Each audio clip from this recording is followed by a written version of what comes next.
Good evening and Happy New Year, viewers. Welcome to the first of the 2025 episodes of We Got Planning News for You.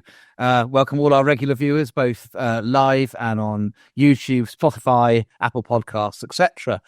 Can I remind viewers to consider making a charity donation in lieu of a registration fee? The charities we support and encourage donations to are set out on our website at wegotplanningNewsForYou.com. Although, as always, please feel free to make a donation to a local charity of choice. And we're kicking off this new year with a legend, heavyweight, Lord Ben Houchen, my colleague in the House of Lords and the Mayor of the Tees Valley, appropriately timed given the white paper on devolution, which I imagine we're going to hear quite a lot about. So, Ben, welcome to the show. Thank you very much indeed for joining us. And as I ask all our guests, can you tell us where you're calling from? What have you chosen as your theme this evening? Yeah, pleasure, absolutely, and thank you for inviting me on. So I'm calling in or dialing in from the Tees Valley, particularly my offices are based at Teesside Airport in Stockton, and the theme that I was asked to give this morning, which put me under a little bit of pressure, I decided to go for. It's a bit of a two-edged theme. It's trains generally, but the reason I've chosen trains is that 2025 is the 200th anniversary of the world's first passenger railway journey between Stockton and Darlington in my patch. So, don't know how well people have been managed to deal with that, but Fantastic, Ben. I'm almost certain Paul's actually in a train station of some sort. That's in his house because he is a bit of a train geek, as am I. But that's a fantastic statistic, and we're hugely looking forward to discussing all things Metro Mayor and devolution related. An interview led by Thea in the second half of the show. As I say to all of our guests, in the first half, we're trotting through the cases and the news roundup. No obligation to contribute with anything of interest. Do jump in. And with that, I'll introduce our team, our newly reshuffled team. Starting, Thea, with your good self. Happy New Year. Where are you this evening? Happy New Year to you too, and hello everyone. I'm at my home office, and Ben, you think that asking you to provide a theme put you under pressure? We've got to do something about that theme in the time given. So I managed to find a charming image which goes to the theme, which hopefully will pop up on the screen now, because the bit that I liked about this story was the horse that travelled in front of the steam engine on its first journey. And of course, when the horse got out of the way, then it ramped up to 15 miles an hour, carrying over 400 passengers. I thought that was a good story. And you can see that the rider there carrying a Union Jack flag, but the flag actually said that the private danger is the public good in Latin. So there's an interesting picture painting impression of the first journey that was made between those stations. So that's my contribution to this. Superb there. Fantastic. And Paul, you're in your dining room, I guess. Yeah, absolutely. I've stolen Locomotive One, which is the refurbs version of exactly that train, which has done the rounds. Started off in Stockton, moved to the National Railway Museum, then it ends up somewhere near Bishop Auckland and Shildon. And I'm told that it's going back to Stockton for the 200th anniversary. Well, I've stolen it. That's my front room now. So there it is. No, not at all. I'm actually in a tragic hotel room in the north of England. And when I turn this off, then you're going to see the tragedy of the hotel room in which I am. But Ben, as a fellow Northeast resident, pleased to meet you and pleasure to have you on the show. Fantastic. Chris is joining us later. He's stuck on the way back from trade, presumably keeping with the train theme. So he's kind of on the way back. He's on the back. He's on the back. He's probably pushing it with that horse. So he'll be joining us in a moment. Now, without further ado, I will kick off our roundup with the news that's been going on since our MPPF special episode just before Christmas. And as I foreshadowed a moment ago, the probably the biggest news in planning since then has been the publication just before Christmas of the English Devolution White Paper, to be followed up with some legislation in the months ahead.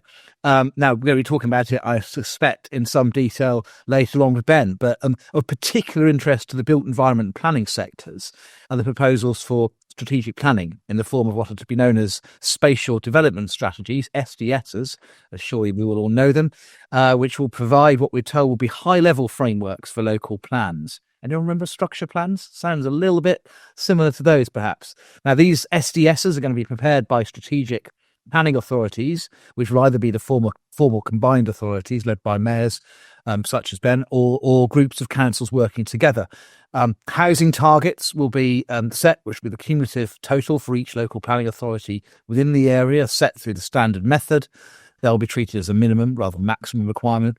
And then the strategic planning authorities will have to work closely, we're told, with the local planning authorities to decide on the distribution and individual local plan target within those areas, all of which will be mandatory. So it'll be interesting to see how that all works out. It won't just be about housing targets. The SDSs will have to address certain other strategic planning issues, including high-level greenbelt reviews where relevant and identifying strategically important infrastructure. And you're going to be given new development management plan powers, aren't you, Ben, as well, similar to those exercised by London mayors, such as the ability to call in planning applications of strategic importance and mayoral SIL, community infrastructure levy, such as was introduced in Greater London to fund the Elizabeth line, or what became the Elizabeth line in due course. So that's a little taster of what will follow, no doubt, in Thea's interview with Ben. Other planning news that's happened in the last month or so since we last had a show, the New Year's Honours has been very generous to the planning sector. The great Chris Katkowski KC, Kit Kat, known and beloved to us all, who was on the show in the past, has been awarded a CBE. Wei Yang, former president of the RTPI, also past guest, been awarded an OBE, as has Paul Hudson, a planning advisor at the Ministry of Housing, Communities and Local Government. So congratulations to them and to various others in the sector who have been gonged. And lastly, in the next few weeks, we are told the PPG is going to be updated to shed light on matters such as flood risk sequential testing, the Greenbelt golden rules, which are causing some people some puzzlement as to how paragraph 154 and 155 applies, and the golden rules. Are they absolute showstoppers if you don't comply with them? Are they relevant considerations, etc.? And viability. How do you go about assessing viability in the context of the requirements in the golden rules for affordable housing? So apparently some light will be shed on all of that in the PPG, possibly even as early as this month. However, the Court of Appeal in a case called Mead had a hearing just before Christmas, which will concern, once the judgment comes out, what the PPG can and can't actually do. So that may have to be, that judgment may have to be published first before the PPG comes out to inform the degree to which government can shape decision-making through the PPG. So that's the news. And Paul, straight over to you to tell us about a Court of Appeal judgment that's come out recently. So this is a case which should put a shiver of terror up the spine of every lawyer listening to it, because this is a decision of the Court of Appeal with regard to time limits. Now, that doesn't sound very exciting. Let me tell you the facts of it. So in June of 2022, an enforcement notice was issued by South Staffs in relation to a parcel of land at Mickleward Lane in Penkridge in Staffordshire, alleging change of use of land for the stationing and residential use of caravans, the site at the time being occupied by 4 gypsy families and 6 caravans, and there were 2 enforcement notices which were served. There was a hearing in November 2022, and the decision notes and the notices were varied and upheld on the 23rd of March of 2023 by Madam Inspector Dyer. So the enforcement notices have been upheld. What happens then is there's challenges to the enforcement notices, one under Section 289 of the Town and Country Planning Act, and one under Section 288 of the Town and Country Planning Act in relation to the deemed planning application. The 289 one you can forget about because ultimately, although it was issued in time, it wasn't served in time, and the court had no jurisdiction to extend time. The Section 288, it was issued in time by the Administrative Court in Manchester, but it was never served in time. It was meant to be served by virtue of Practice Direction 54D for all the geeks on the call within 6 weeks in the same time. So the 6-week time period requires issue and service. There is a power to extend time for a 288, but not a 289. So what happens is you have the claim form, you have the 6-week period from the decision ending on the 4th of May, and well within the 6-week period, the there's a claim that's issued in the admin court in Manchester, but the claim's not actually formally sent to the claimant. Over the next 10 weeks, there are no less than a dozen or so attempts by the claimant's solicitors to get in touch with the court and say, please, can we have the form so we can serve it on the defendant, which would be the Secretary of State and also the local authority. Repeated attempts at contact, and ultimately it was sent and it was issued. And then there was an application before Madam Inspector, as she once was, Karen Ridge, Her Honour Judge Karen Ridge, now sitting as a Deputy High Court Judge, who considered that because the claimant had done all that he could in order to issue, that she would extend time. The matter was then appealed by the Secretary of State, and this is when the shivering should start. Because what happened was the Secretary of State said, well, I know what happened after the end of the 6-week period. You made a lot of calls to the court. But what did you do within the 6-week period? What did you do after you send the documentation to the court? And Lord Justice Coulson, in a fairly, it's fair to say, forthright judgment, said it isn't enough to simply chase it up afterwards. You've got to chase it up once you've sent it. And he also said it's required, once you send the claim in, to tell the court about its own time limits within its own rules.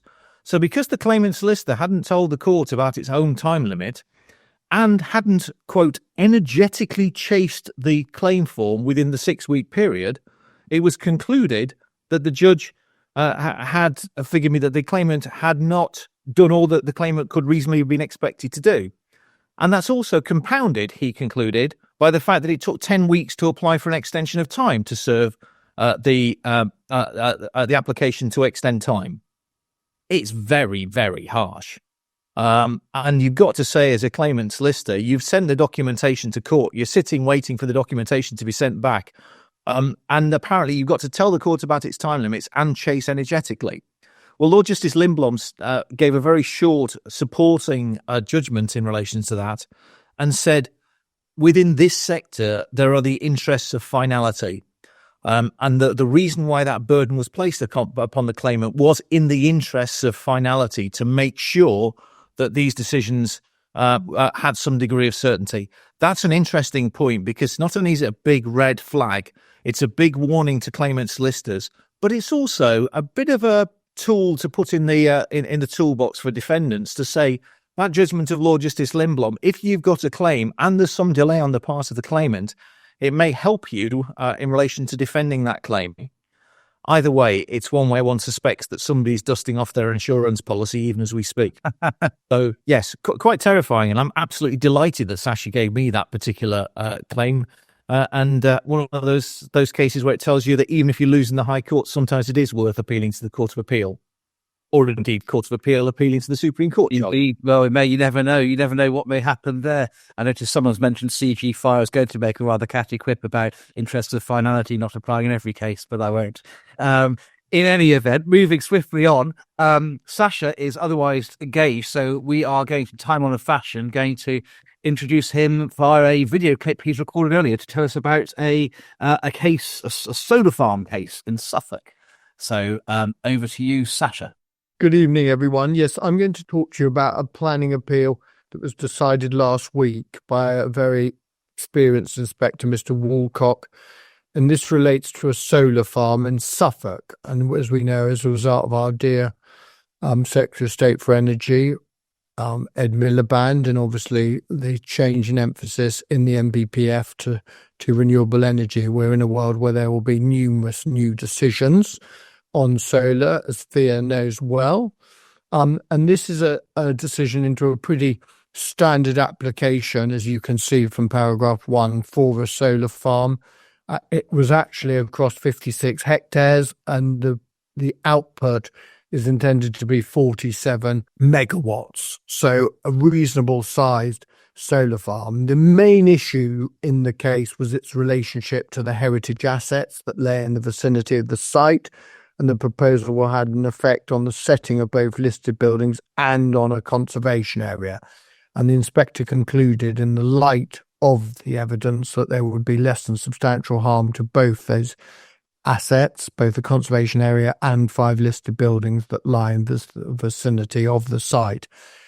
It's quite interesting that in the balance that the inspector applied, the clear conclusion is the public benefits outweighed the heritage harm. And I think of importance, real importance, is the substantial weight that's said in terms in the new NBPF to the provision of renewable energy. Clearly that constituted the public benefits that outweighed any harm to the heritage assets, notwithstanding the great weight given to their preservation.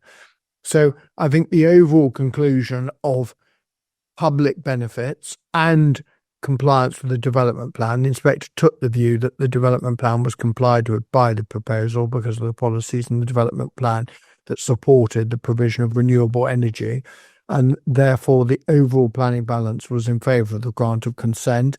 And of course the permission was granted for the 40-year period, and then obviously that would lead to the return of the land to arable production as it was historically. So thank you very much, Charlie. That is my appeal decision for this week. Thank you very much, Sasha. Now, Chris, fresh from Kent, we were speculating that your contribution to the train theme might have been a delayed train. But by crook, you're here. Welcome. I'm going to go straight in. You're going to tell us about a rather interesting and unusual enforcement case against a tall building in Greenwich. Yeah, absolutely. I think it's a fascinating case and one that had been in all the headlines.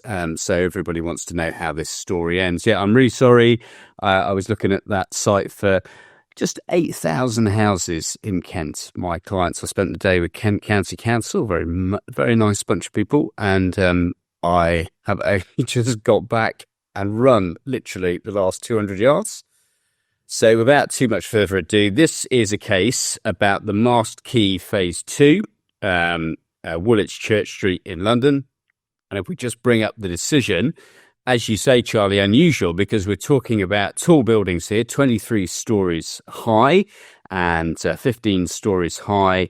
And yet it's the subject of an enforcement notice. So what is this? Well, these were the buildings that gained permission in 2012 and were built bigger, wider in particular, than was originally granted planning permission.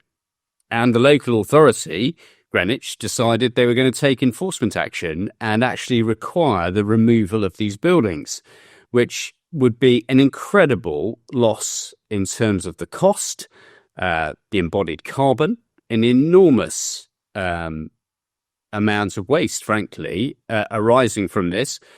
But Inspector John Braithwaite approaches this in a very intelligent way, and he approaches it on the basis of not saying what is the difference between the permitted scheme and what's actually been built, but whether the buildings themselves, as they stand, are acceptable. And his conclusion was, with a whole series of significant amendments, which are all set out in detail in the decision, it is acceptable, and therefore planning permission was granted. Not obviously the original planning permission, because they were in breach of that, so they didn't have a planning permission.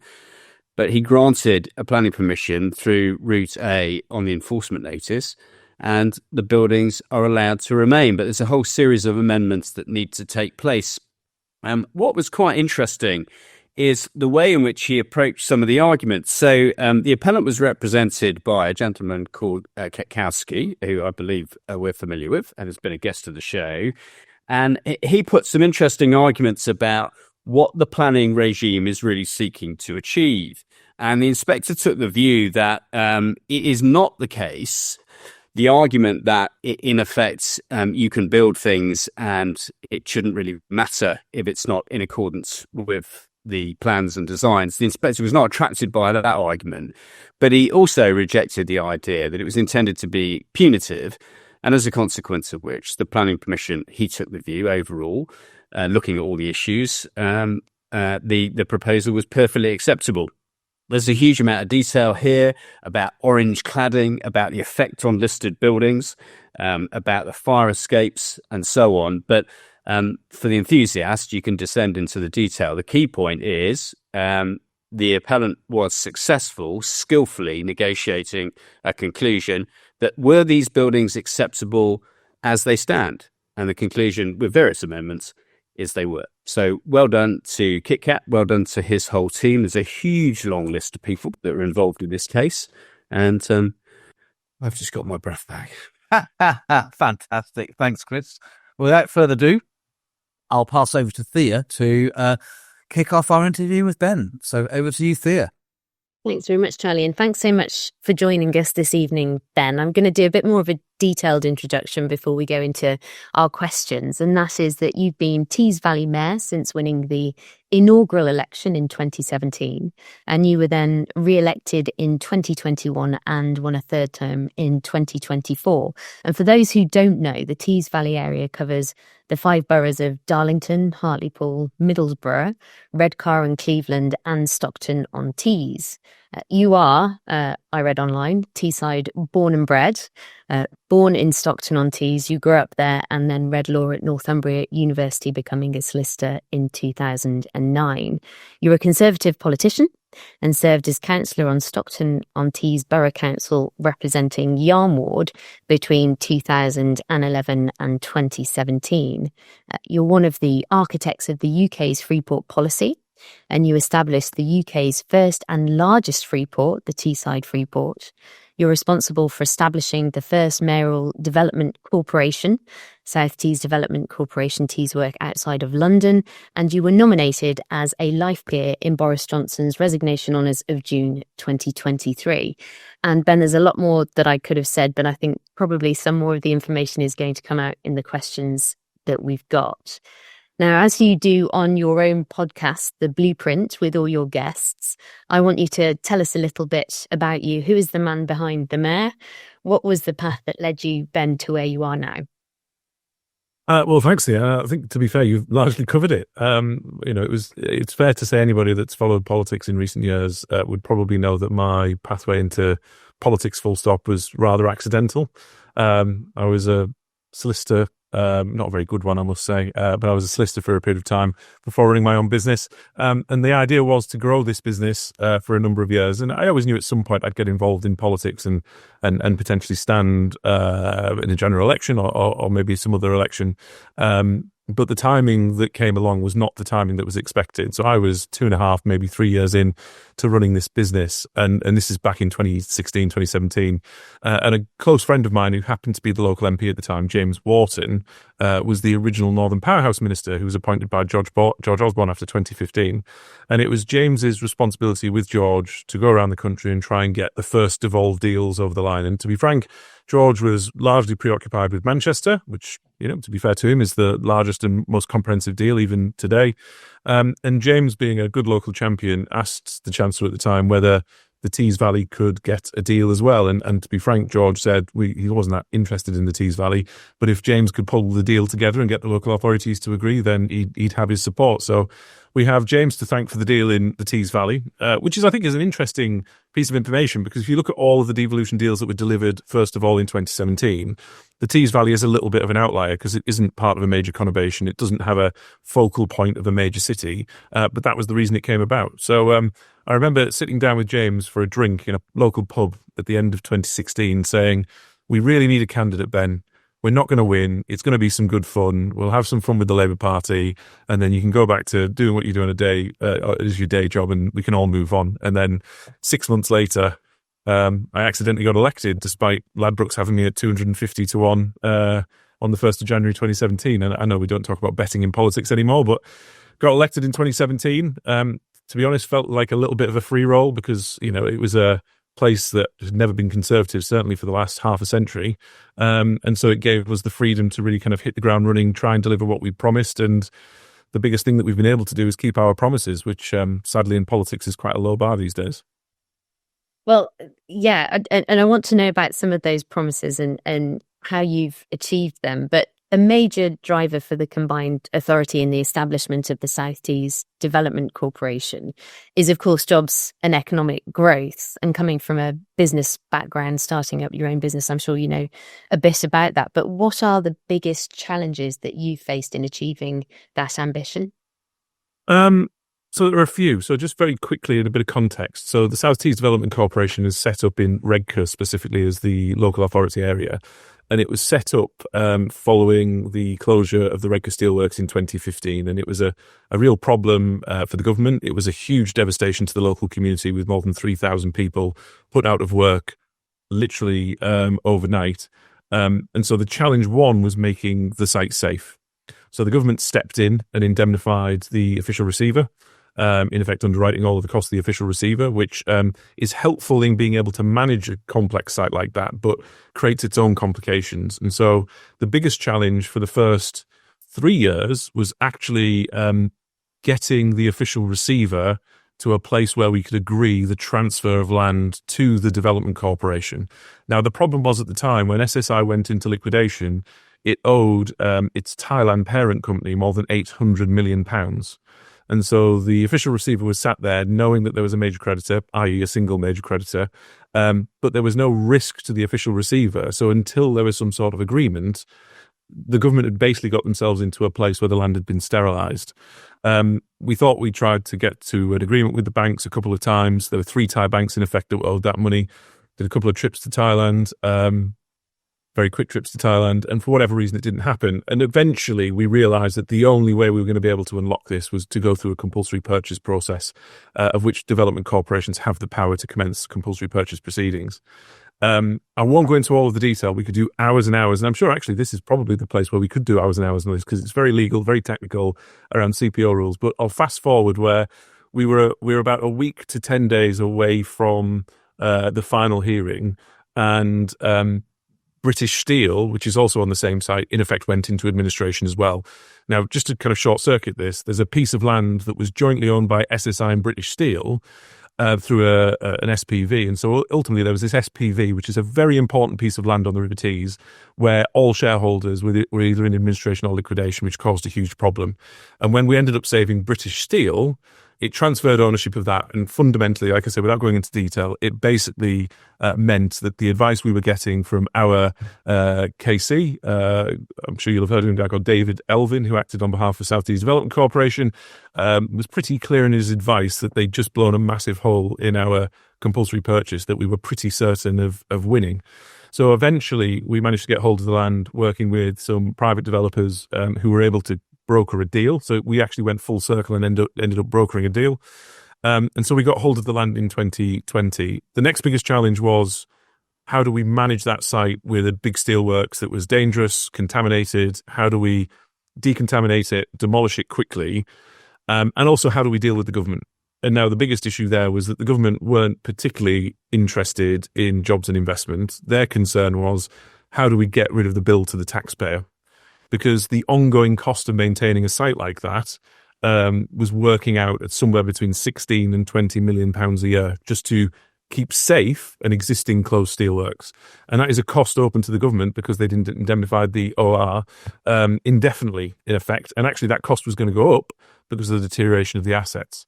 And so we ended up coming up with a plan when the government thought we were going to take 7 years to demolish the site. We did it in 2.5. And that's been extremely difficult because you have issues with the Health and Safety Executive, the Environment Agency, Natural England, all of those great bodies that I'm sure you've interacted with almost as much as I do, I'm sure. They've been the biggest issue. And then the second thing for delivering, once you go through that phase, the biggest issue to delivering big scale industrial investment in this country is lowering the barriers and the risks of entry. And so being able to bring together huge parcels of land, so you're actually talking about 4,500 acres of land, of which about 1,800 acres of developable land that you would physically put buildings on, under single ownership, is a powerful thing. Dealing with the planning, so the development corporation itself, while it didn't take on planning powers, we left them with the local authority at the time for political reasons. The development corporation applied to the local authority for planning for the whole site, and we ended up getting 14.5 million square feet of B2 to B8 space, granted for the whole of the South Tees Development Corporation site, which interestingly was done under delegated authority by local council officers. It didn't even go to planning committee. So when the system works well and the politics work well, you'd be surprised how big some of these applications can get through very, very seamlessly, as I'm sure you're aware. But also the contrary is true. We also have the river as well. So the River Tees is also the deepest river on the east coast of the UK, second deepest river in the country. And so when you're looking at import and export, with that land mass next to it, with planning already dealt with, and basically a pro-development mayor telling investors that we guarantee planning, i.e. reserve matters within 12 weeks, the short-circuiting of international capital was pretty phenomenal. And I'm sure we can go into details on some of those investments, but that's how we've tackled the challenge, and that's how we've been able to bring the investment to a region that for decades actually hasn't seen the type of investment that's been coming over the last 3 to 4 years. And that's brilliant. There are going to be some people listening with their, teeny tiny house extensions going before a planning committee. Christ. Those are some of the barriers that you've experienced. What have been your biggest successes since 2017 in the mission that you stated in your campaign? Well, Teesworks, the development corporation, has been the big success by far. And to give people some numbers around that, because it's very easy to say in the broadest vague sense, we have secured contractually, and these are investments under construction or about to start construction over the coming weeks as mobilisation starts to occur. We've already secured contractually just over £6 billion worth of capital investment. That's spread in the renewable sector. So we have Sea Wind, which is a monopile manufacturer, who have just invested on the site the single largest financial investment ever made by a South Korean company in the UK. So that's a £1 billion factory that will in effect produce monopiles going out into Hornsey and Dogger Bank in the North Sea to build offshore wind farms. They're going to employ just over 2,000 people on a site, like I said, in 2015 that lost entirely, both directly and indirectly, just over 3,000 people. The second investment, which is the single biggest investment ever to be made in the Tees Valley, probably the wider northeast, to be frank, is the Net Zero Teesside project, which is a world first of it's a world first of a kind from a technology point of view. It is the first industrial scale carbon capture and storage facility with just under a 1 gigawatt gas fired power plant, and that is a consortium of BP, Total, and Equinor. Who will be building that facility. Just had the DCO granted before Christmas, albeit there are a few little hiccups that have been dealt with, but there's a professor individual who likes to challenge and JR these large infrastructure projects that government and BP are currently dealing with. That is phenomenal. I mean, just alone that project requires 4,500 construction workers and another 1,500 full-time employees at the end, with an average salary of more than £75,000 a year. And that's important because the national average wage is about £36,000 a year, but the Tees Valley average is actually £29,000 a year. So you're getting on for nearly, 3 times the average wage for the Tees Valley, which again is why we do what we do. One of the reasons we focus so much on investment and jobs is if you can bring good quality jobs in advanced sectors like renewables and energy manufacturing, and you can give people and pay people good money, that's how you break the cycle of some of the deprivation and poverty we have in our region. You get to the causes of a weak economy rather than, it's important, but rather than handing out small amounts of money to deal with the symptoms, what we've tried to do over the last 7 years since I've been elected is to try to deal with that cause of frankly, a very weak economy that was born out of a very single industry, iron, steel making and mining, and to some extent chemicals as well, actually. When a single business goes, never mind industry, you're employing thousands and thousands of local people. So the diversification needed and the strengthening of good quality industries in the region has been probably our biggest success, where it is no longer hyperbole to say that genuinely Tees Valley could be synonymous with net zero and renewables in the same way that Silicon Valley is with IT and social media. That's the type of stuff that we're delivering here first, not just on a UK level, but on a global level. And that success breeds further success, of course, further investment, development, and so on. So that's what you've been doing. Some remarkable achievements there. I want to talk about the future and what's going to happen. And as Charlie mentioned at the outset of the show, the government's white paper on devolution was published at the end of last year, and it's regarded by many as highly ambitious and positive. It seeks significant local government reorganisation and universal coverage for strategic authorities. It's called devolution by default. And Ben, I wondered whether you share those views. Is countrywide devolution desirable or realistic? So I personally think it's desirable, and I apologise if there is anybody involved in local government on the call, but my personal experience of local government, even within my area, is not really generally a positive one. You can talk about the causes of it, and there is some absolute substance to the fact that given the local government cuts over the last, certainly 14, 15 years, obviously with the Conservative government and austerity, etc., you'll have seen this, I suspect, as well in your professions, but I see it from a political level. What you find with local authorities, what they did is they didn't really deal with the difficult decisions they needed early on. And so they salami sliced a lot. And then what would happen is they would try and get rid of a lot of the experienced but more expensive members and staff. And then they would backfill with younger, less experienced, maybe less quality, and not really have the capacity to deal with that. And actually, after 14 years, that has a real bite on the ability and the capacity within a local authority, specifically to be able to deliver regeneration. Where you have mayoral authorities now, combined authorities, you can see very clearly, certainly after a couple of years when things settle down, there is a clear understanding that actually the combined authority tends to take on the vast majority. I'm talking 80, 90% of kind of regeneration and redevelopment across the region. And they're the ones that hold the hand of the investors. They're the ones that do the heavy lifting, working in some respect on smaller projects with local authorities. But we have the expertise in our organisation, and actually we do have the funding and the capacity and the revenue to be able to have the expertise, and actually the money to be able to use external consultants as well, where you don't necessarily need everything in-house to be able to deliver that. So I actually think it's desirable. I think it's really essential, actually, if this government wants to deliver on any of its promises around growth, because local authorities are just not fit for purpose. And to try and rebuild that would take the government too long to deliver on its promises. But I also think democratically it's important. I mean, to be frank, I don't know how many people on this call could name who their local councillor is, never mind who their local council leader is. We might get obsessed by these types of things because of the work that we do, but the vast majority of people have no idea.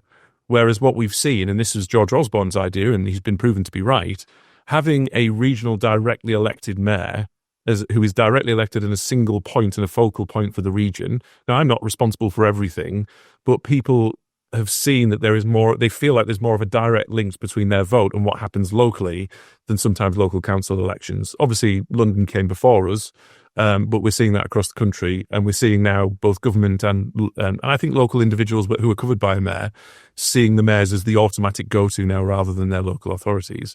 So I think it's desirable. I also think generally local government needs reorganisation anyway. We're slightly different in the Tees Valley in that we went through unitary reorganisation in the late 90s, basically. We've got a bit of a schizophrenic past because we were North Yorkshire. We were split between North Yorkshire and Durham as historic counties. We then became Teesside County Council in the 1960s for a very short period of time of, I think, of 5, 6, 7 years. We then became Cleveland County Council.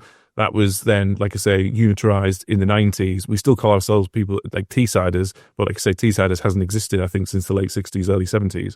And so when we're looking across the country, I think unitarisation, I think, is the sensible thing. And to be fair, the Conservative government were on the same page. They didn't necessarily have the verve to deal with it.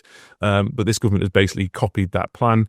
And also, it's the same plan that the Conservatives had, which is unitary authorities of at least 500,000 as well. So fewer local authorities of a larger scale, again, to some extent, to try and deal with those capacity issues as well. And part of the proposals, again, as Charlie said, are for strategic authorities to produce these SDSs, the spatial development strategies dealing, for example, with housing, and giving greater planning powers to strategic authorities alongside a move to majority voting to avoid that problem of vetoes. My question for you is, do you welcome those new opportunities that might be coming your way? I mean, absolutely, because to some extent it allows me to further sideline the local authorities, within reason, obviously. I mean, I suppose an interesting bit of information for you guys that you wouldn't know, and I don't think people would generally know, but there was a huge amount of lobbying from all of the mayors, myself and all of the Labour mayors, being that I'm sadly the only Conservative mayor that we currently have in the country. Well, we were actually pushing the government to get rid of planning powers from local authorities within our region and raise them up to the combined authority level. So take all planning powers, planning committees, all up to, in effect, combined authority cabinets, and us dealing with it at our level. We actually went further as mayors and said, invest those planning powers directly as mayoral powers to the mayor. So you don't even have planning committees, give the responsibility to us as mayors, and we're quite happy to make the tough decisions. Whether we're all willing to make those tough decisions, I don't know, but the rhetoric was all of the same, right? And the feedback was all. And to be fair, early on in the development of the white paper, that was well received from the government. I think they realised when they got lobbied by some local authorities and MPs, as is always the case, it fundamentally then ended up getting watered down to these SDSs. So obviously planning stays with local authorities, but the way we're told this is going to work, and there's still a lot of detail to kind of work through. And there's also a timing issue because the government don't know when they're actually going to push the devolution paper through Parliament yet, is how the strategic plan is going to work in practice. Now, we understand it to be, in effect, an equivalent really of the old spatial plans. I think somebody said in the comments, it feels like we're coming full circle. I think it feels like, yeah, we are absolutely coming full circle, but a different authority putting the spatial plan together. It's very clear that we're not going to be defining, this site is going to build 349 houses, et cetera, et cetera. It's going to be an old school, within reason, spatial plan, which by definition, the local authorities underneath will have to follow when adopting their local plan. It feels pretty cumbersome to me. It's certainly not going to deliver the outcomes that this government want in the time periods. It's going to take us, from all of the advice we're getting, and we're currently advised by Litchfields, with a fair win, 3 years by the time you go through the evidence base and go through the approvals and the consultations. They're giving us 3 years. I'm trying to get them to find out if we can make that much quicker. Legally, what do we have to do, rather than, often local authorities do the nice to have and bring everyone along with them.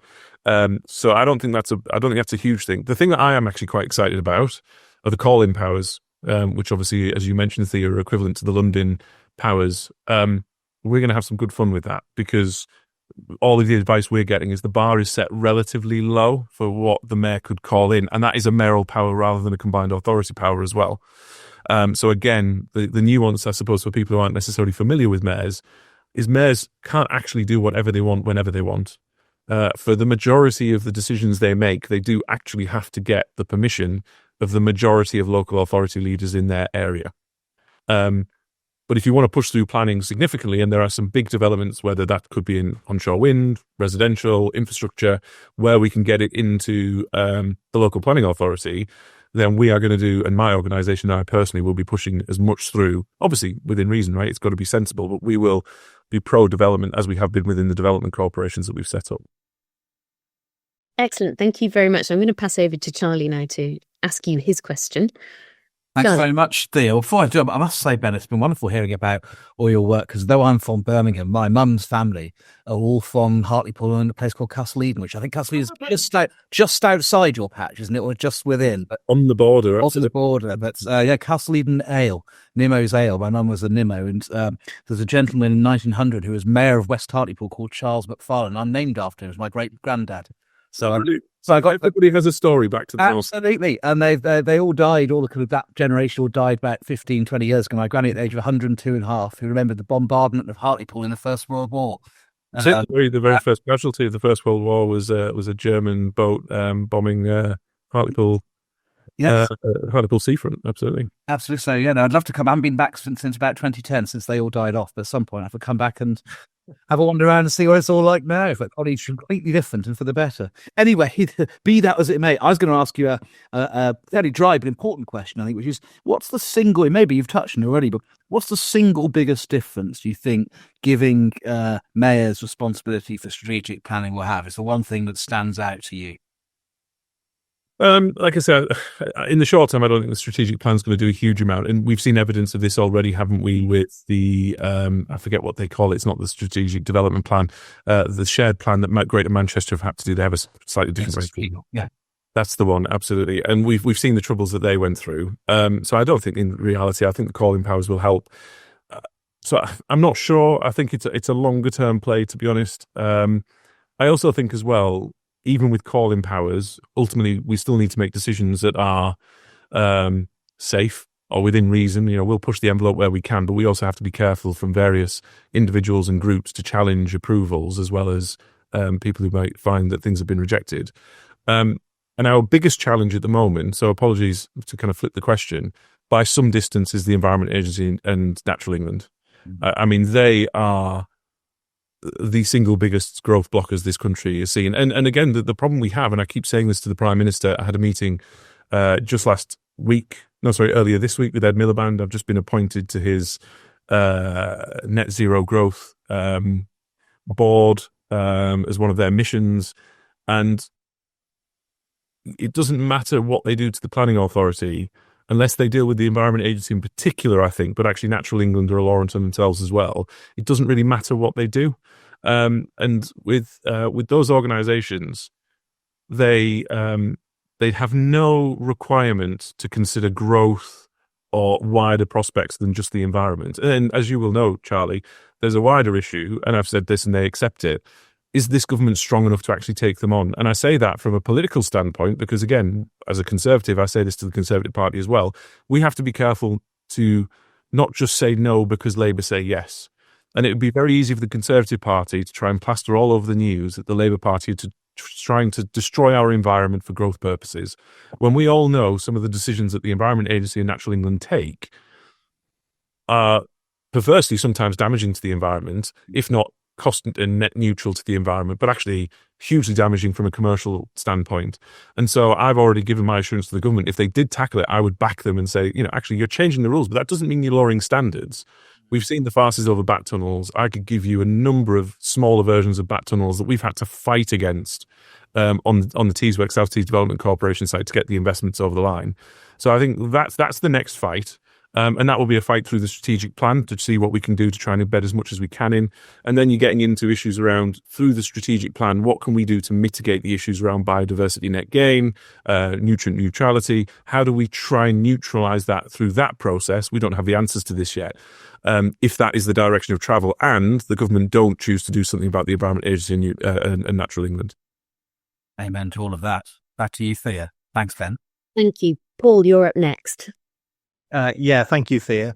Ben, can I firstly say it's very sweet that you didn't point out when Charlie said that he's from Hartlepool stock, and I say this as somebody born and bred in Scarborough, that folk from Hartlepool are a bit odd.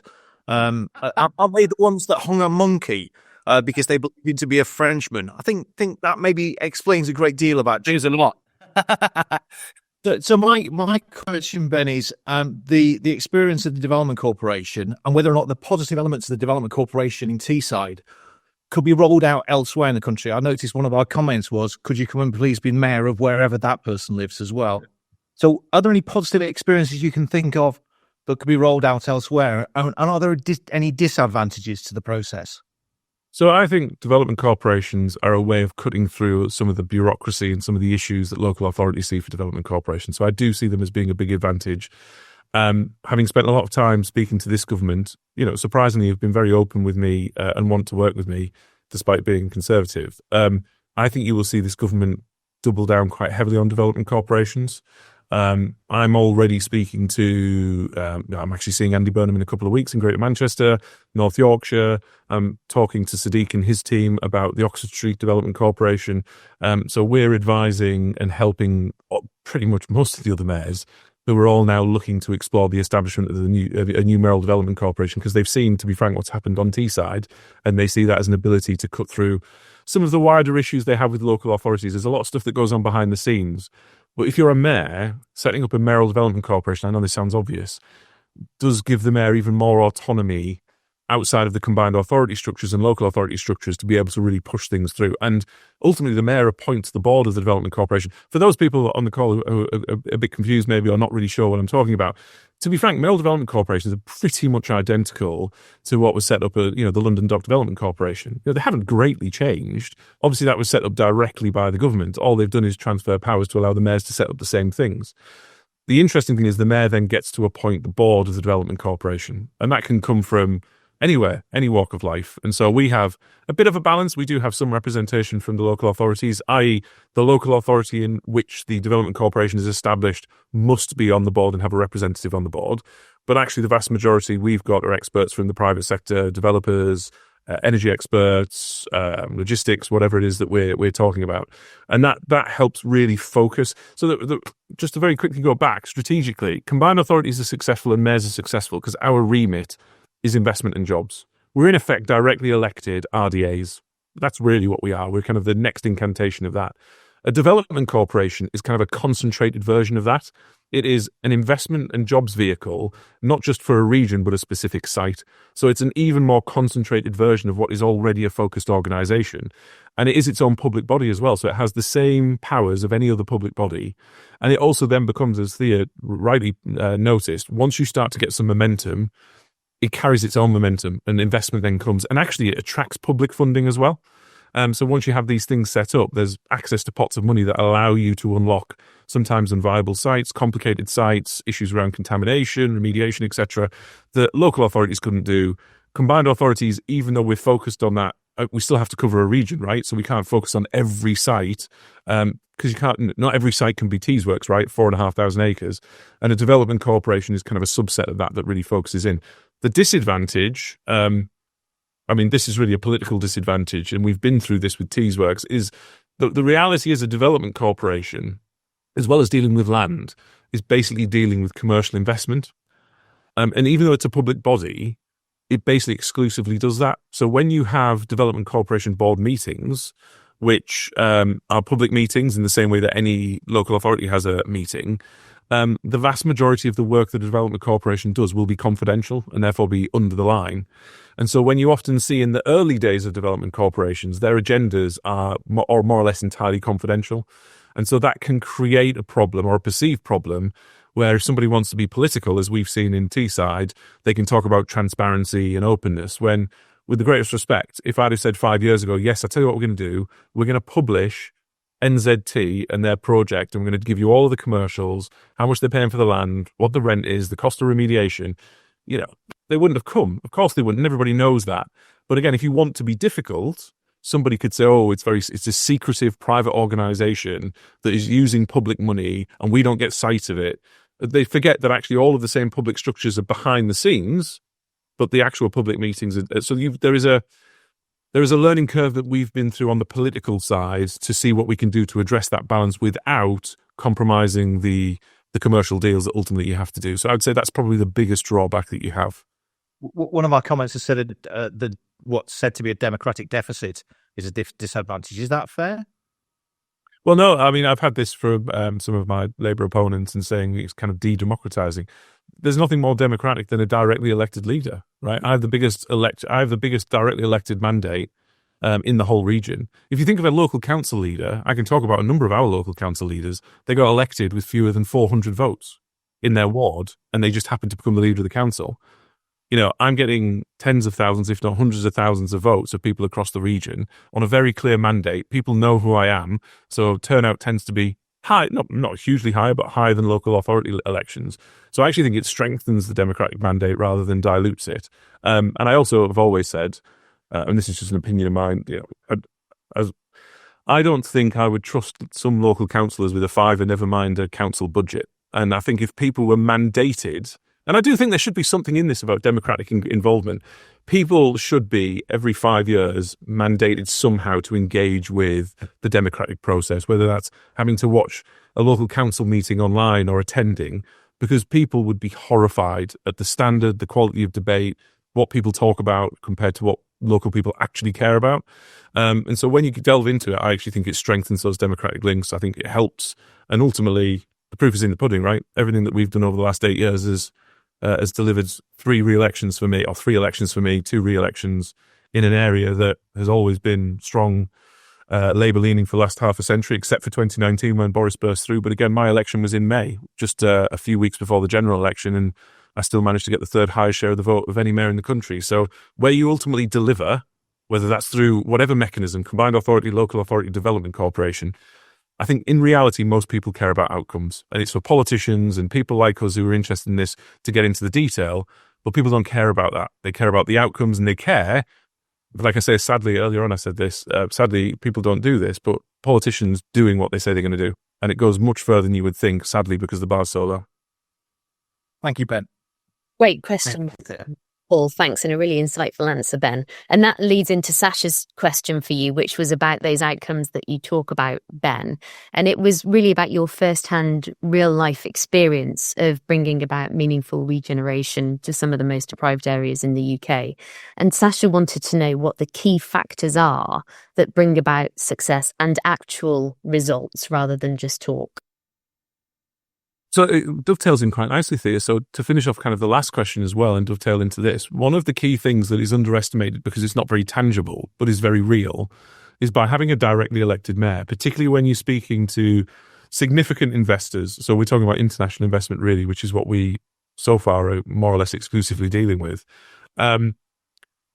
It's that old adage, I can't remember which president said it, but, I think a president in the US once said, if you want to ring Europe, who do you ring? And it's the same thing within the UK. If you're an international investor, so again, if you look at Sea Wind, South Korean company, never invested in the UK before, looking at spending huge amounts of money, who do they pick up the phone to? Central government? They might get some involvement depending on the scale and if they believe them and if there's capacity through the Office for Investment, maybe. Do you ring the local authority? Who are you ringing at a local authority? Council officer, local ward councillor? Do you ring the MP? It's a very convoluted kind of map for people to be able to navigate. Interestingly, with mayors, even if the people don't understand the detail of what we're responsible for, the concept of a mayor is pretty international. We know that they're relatively well established in most parts of the world, and people instinctively think, probably largely through American culture and film, that you can pick up the phone to the mayor and you can sit across the table from them, and it's almost kind of an executive style. Can I look this person in the eye? Is this someone we can do business with? Do I get a fuzzy feeling from them? Do they want me here? Rather than going through the convoluted map that is local government and the local area. So don't underestimate how huge that is. I mean, big investors invariably always say, I want to come and see the mayor and we also see it with other big investors, big pension funds looking at buying, big infrastructure firms that we have in the area. They want to come and see the mayor because and I've had it a few times before, maybe infamously, PD Ports, which is the strategic harbour authority in the region, was up for sale a couple of years ago. All of the investors that were interested, from the super-ands in Canada and Australia to Middle Eastern money, they all come and see the mayor, and they frankly just say, well, I'd rather know that you're on side with this, because if you're not, I'd rather go and spend my money elsewhere than fight with you for the next 5 years. So really understanding that relationship is important, and it means that we go much further than most other areas, which I do think is why the rest of the country does need to catch up now. The other thing is just being able to show to people that rather than just doing the sales pitch, it's real. So an example I would give of this is we had Jim Ratcliffe approach us back in 2018 when he was looking for a home for the Ineos Grenadier, and the project obviously had to, in effect, take over the Defender once JLR discontinued making the Defender, which obviously they're now brought back. And he came to the site thinking, look, I need 1,000 acres of land. We could build the factory. He can do his all off-roading kind of like mountains and stuff like that. In reality, it was too early for us. We hadn't really secured the land. It wasn't clear what the ownership was. Remediation plans weren't really in place. We hadn't knocked anything down. There was issues around energy. And while that would have been an incredible investment, the timing wasn't right.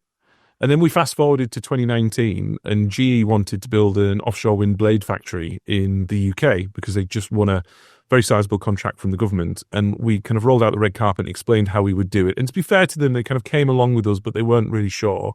And actually, outside of their control, that disappeared. But when you get an investor, so with Sea Wind's a great example. I first met the chief executive of Sea Wind at a dinner at the Guildhall in January of 2021, at the end of January 2021. And he'd had huge problems with trying to go to the Humber, where he'd wanted to go for about 18 months, 2 years. And he couldn't get a deal over the line with the landowner. There was issues around building a new quay in the estuary. There were issues around environmental problems, etc.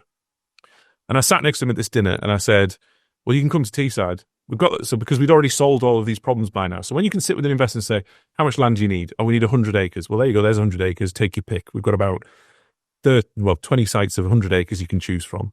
All right. Well, we also need access to the river. We've got the deepest river on the East Coast, and we're currently building a heavy lift quay, which will be ready far in advance of when your factory's ready. Okay. But then we need to go through planning, and we've got kind of involved kind of 2.5 years for planning because of the problems we've had already. The biggest issue I had with the owner of SEA was saying to him, I guarantee you planning within 12 weeks for your 1.1 million square foot shed. It took us ages to convince him. We actually got him on site breaking ground on that factory on the 7th of July the same year. And we delivered planning on a 1.1 million square foot shed, 42 metres to the eaves, absolutely huge, £900 million investment in 8 weeks. Now, what's happened? And sorry, it goes back to your point, Thea. Now we've delivered SEA, we can speak to, and we're speaking to big renewables, data centers, everybody, because we say to them, there's the land, it's remediated, ready to go. There's your power, there's access to roads, etc., etc. And planning, we guarantee it in 12 weeks. And you don't even have to believe us now. You can go on the planning portal, you can speak to SEA, you can speak to others. We'll guarantee you the reserve matters within 12 weeks. And actually, it's never actually taken as long as 12 weeks. That is music to investors' ears, particularly given the state of the rest of the country at the minute. So we're just getting investment. And then the very final thing, sorry to keep going on, but the very final thing is power. And so with the closure of the steelworks, we inherited the private wire network from the steelworks through STDC. And so we can turn on today 480 megawatts of power. And we've just had approval from National Grid and a derogation from Ofgem to be able to upgrade that to 3 gigawatts by 2027. So again, by the time these people have built the data centers and their power plants, we can literally turn on the tap to anybody, energy intensive or otherwise, to be able to deliver it. There's no other site in the country that can do that. So that's what we've built up over the years. It's not just the story, but it's the reality that when it comes down to it, it's pounds and pence. When can you get a spade in the ground? How quickly can we deploy capital? And that's what we as an organisation have focused on to say, how do we make this as easy as possible? Thank you very much. Chris, final question to you. Yeah. Hi, Ben. Really interested in all that you say. I'm not surprised the current government are talking to you, even though you're a different colour, because the fact is a lot of what you're saying makes an awful lot of sense. Can I ask you, though, is planning the biggest problem for development? Is it? Because planning is about local democracy.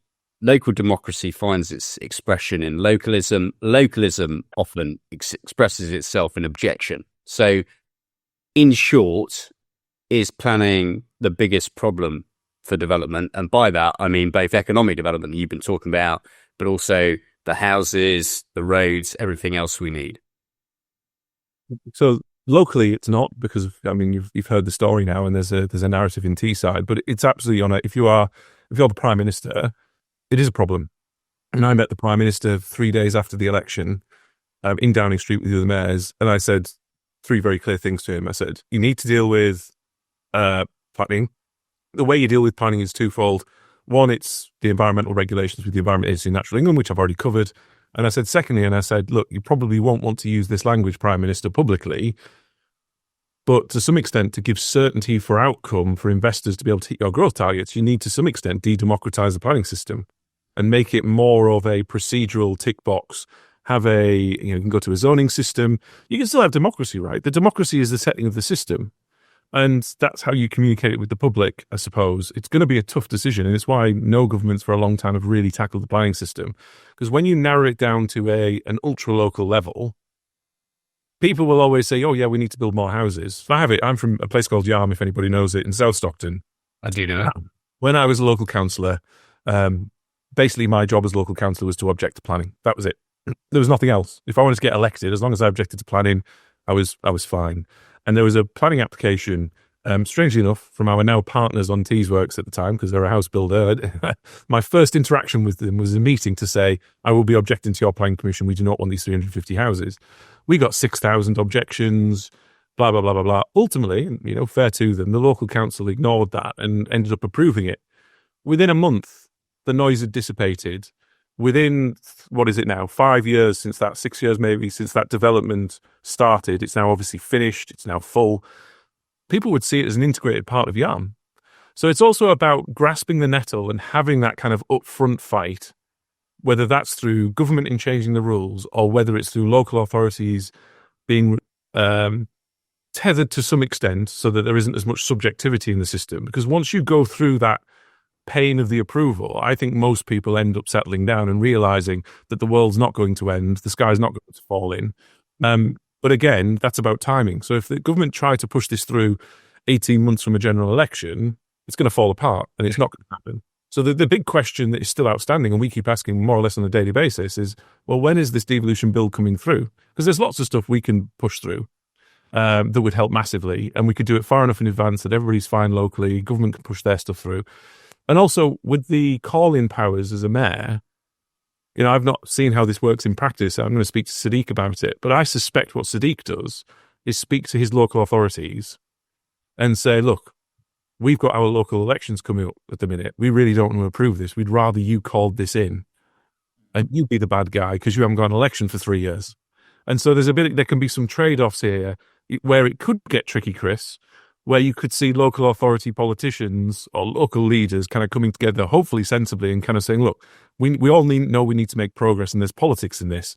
How do we work together to manage that political process? I suspect there are issues within that which could help. So yeah, I think planning is the biggest issue, but it's, again, you'll know better than I do.